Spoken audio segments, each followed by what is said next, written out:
Hi friends, welcome to Anu's health and fitness. చాలా రోజులైంది కదా నేను ఫుల్ ప్లెడ్జ్డ్ గా మీకు వీడియో చేసి అంటే నేను ప్రతిరోజు మీకు వర్కౌట్స్ రీల్స్ రూపంలో పెట్టేస్తున్నాను. A to Z నా రీల్స్ అన్నిట్లోనూ అన్ని వర్కౌట్స్ ఉంటాయి. అండ్ ఇంట్లోనే ఉంటూ ఎలాగ మనం ఫిట్ గా హెల్దీగా ఉండొచ్చు అనేది, అండ్ స్ట్రెంథనింగ్ వర్కౌట్స్, నీ పెయిన్స్ తగ్గడానికి అండ్ డయాబెటిక్ తగ్గడానికి, ఇలాగ ప్రతి దానికి నేను హెడ్డింగ్ రాసి నేను వర్కౌట్స్ అయితే పోస్ట్ చేస్తున్నాను. అవన్నీ మీకు ఉపయోగపడుతున్నాయని అనుకుంటున్నాను. ఈ రోజు ఒక మంచి రెసిపీ అనేది తయారు చేస్తున్నాను. యాక్చువల్ గా మనకి క్లైమేట్ చల్లగా ఉంది. మనకి పకోడీలు అవి ఇవి తినాలి ఇలాంటి క్లైమేట్ లో అని ఉంటది కదా. అలాంటప్పుడు మనకి ఎలా హెల్దీగాను ఉండాలి, అది మనకి వెయిట్ పెంచకుండాను ఉండాలి, అండ్ టేస్టీగాను ఉండాలి. సో ఈ రోజు మనం ఏం చేసుకుందామంటే స్వీట్ కార్న్ తో పకోడా చేసుకుందాము. పకోడా అంటే ఆయిల్లో దేవేయడం కాదండి, నేను ఎలా చేస్తాననేది మీకు చూపిస్తాను ప్రాసెస్. దీనికి కావాల్సిన పదార్థాలు: స్వీట్ కార్న్ చక్కగా ఒలుచుకుని పెట్టుకోండి, స్వీట్ కార్న్. తర్వాత కొంచెం శనగపిండి, కొంచెము బియ్యం పిండి, తర్వాత కొత్తిమీర, పచ్చిమిర్చి, వెల్లుల్లి సన్నగా తరిగి, వెల్లుల్లి చాలా ఎక్కువ తీసుకున్నాను, నాకు ఇష్టం. సో హెల్త్ కూడా చాలా మంచిది. మన రక్తాన్ని పలుచగా ఉండడానికి, హార్ట్ ప్రాబ్లమ్స్ రాకుండా ఉండడానికి కాపాడుతుంది. అండ్ డైజెషన్ ఇంప్రూవ్ చేసే జీలకర్ర, ఆనియన్, కొత్తిమీర, సాల్ట్ అండ్ పచ్చిమిర్చి. సో ఇవన్నీ నేను తీసుకున్నాను. ఇది ఎలా చేసుకోవాలనేది కిచెన్ లోకి వెళ్దాము. మనకి స్వీట్ కార్న్ వల్ల ఏంటి, స్వీట్ కార్న్ లో ఫైబర్ ఎక్కువగా ఉంటుంది, యాంటీ ఆక్సిడెంట్ పుష్కలంగా ఉంటాయి, అండ్ మన గట్ హెల్త్ ని, డైజెషన్ ఇంప్రూవ్ చేయడానికి, గట్ హెల్త్ కూడా చాలా మంచిది. అండ్ షుగర్ పేషెంట్స్ కూడా తినొచ్చు. అండ్ మన ఇందులో బి విటమిన్స్ ఉంటుంది, అండ్ ఫైబర్ రిచ్ గా ఉంటుంది. సో మెనీ పొటాషియం, మెగ్నీషియం ఇలాంటి చక్కగా విటమిన్స్, మినరల్స్ అన్ని ఉన్నాయి ఇందులో. సో దీన్ని సింపుల్ గా ఎలా చేసేసుకోవాలో కిచెన్ లోకి వెళ్ళిపోదామా మరి. సో ఫస్ట్ మనం మిక్సీలో ఇవి వేసుకుందాము. సగం వేసుకోండి, సగం అందులో పిండిలో కలుపుకుంటే క్రంచీగా తినేటప్పుడు చాలా బాగుంటుంది. సో ఫస్ట్ నేను ఇది మిక్సీలో వేస్తున్నాను.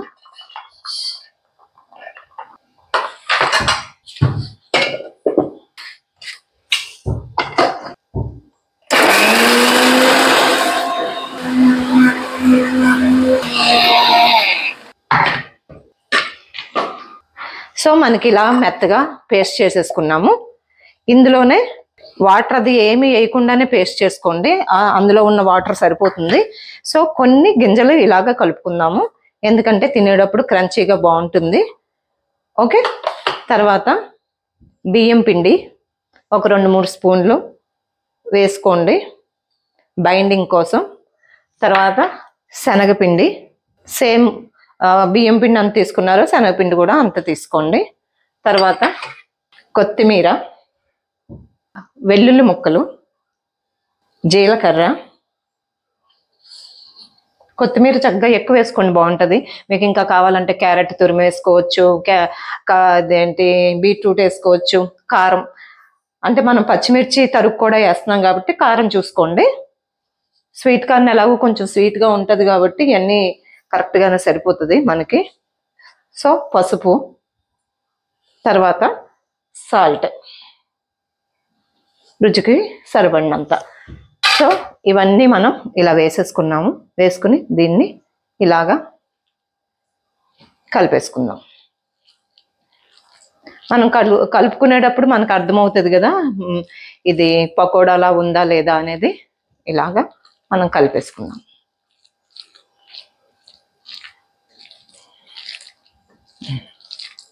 ఇప్పుడు ఎలా వేసుకోవాలనేది చూపిస్తాం. సో స్టవ్ వెలిగించుకుని ఇలాగా గుంతలు ఉన్నది పెట్టుకున్నాను.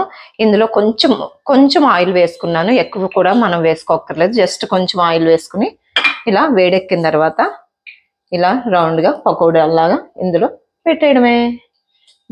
మళ్ళీ అంతా కాలిన తర్వాత ఎలా ఉన్నాయి, దీని టేస్ట్ ఎలా ఉన్నదని చూద్దాము. అంటే మనం ఎక్కువ ఆయిల్లో వేపేసుకోవడం హెల్త్కి మంచిది కాదు. మళ్ళీ తర్వాత ఆ ఆయిల్స్ని రీయూజ్ చేయలేము కాబట్టి అది క్యాన్సర్కి దారితీస్తుంది.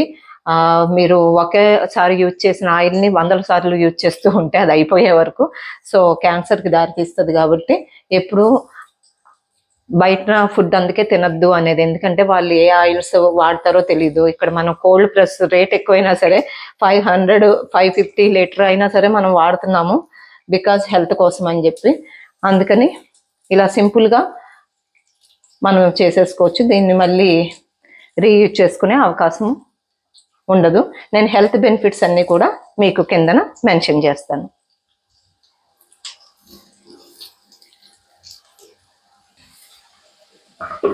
మనకి ఇలా 2-3 మినిట్స్ ఉడికిన తర్వాత దీన్ని ఇలాగా వేరే వైపుకి తిప్పుదాం.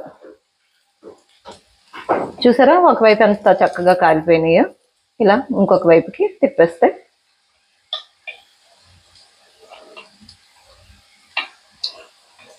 ఇలా స్లోగా తిప్పేయండి. ఇంక ఇటువైపు మళ్ళీ మనం మూత పెట్టుకోక్కర్లేదు. దగ్గర నుంచి మీకు చూపిస్తా. ఇదిగో ఒకవైపు కాలిపోయిన తర్వాత ఎట్లా ఉంది, తర్వాత సెకండ్ అటువైపు కూడా కాలిన తర్వాత ఎలా ఉంది, ఏంటి టేస్ట్ ఎలా ఉందో మళ్ళీ మనం చూద్దాం. సో 2 వైపులా మనం కాల్ చేసుకున్నాము. దీన్ని ఇలా సర్వింగ్ బౌల్లోకి తీసేసుకుంటున్నాము. చూసారా తక్కువ ఆయిల్తో మనకి ఎంతో టేస్టీగా మొక్కజొన్న ఏంటిది పకోడా రెడీ అయిపోయింది. ఇది చిల్లీ సాస్ టమాటా సాస్తో టేస్ట్ చేద్దాం. సో ఎంతో టేస్టీ అండ్ రుచికరమైన ఆరోగ్యకరమైన మన మొక్కజొన్న వడ రెడీ అయిపోయింది. దీన్ని ఇప్పుడు టేస్ట్ చేద్దాం. వేడి వేడి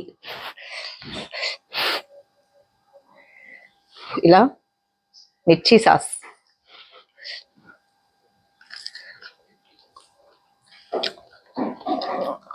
అసలు బయట కొన్నది కూడా ఇంత టేస్ట్గా ఉండదు, అంత టేస్ట్గా ఉంది. మీరు తప్పకుండా ఇది తయారు చేసుకుని నాకు కిందన కామెంట్స్ పెట్టండి. అంతేకాకుండా నా వీడియో మంచి హెల్త్ వీడియోస్ కోసం, ఫిట్నెస్ కోసం ప్లీజ్ నా ఛానల్ సబ్స్క్రైబ్ చేయండి, లైక్ షేర్ కామెంట్ చేయండి. మీ ఫ్రెండ్స్ మీ రిలేటివ్స్ అందరితో కూడా షేర్ చేసుకోండి. అందరూ కూడా హెల్తీగా ఉందాం. Bye bye.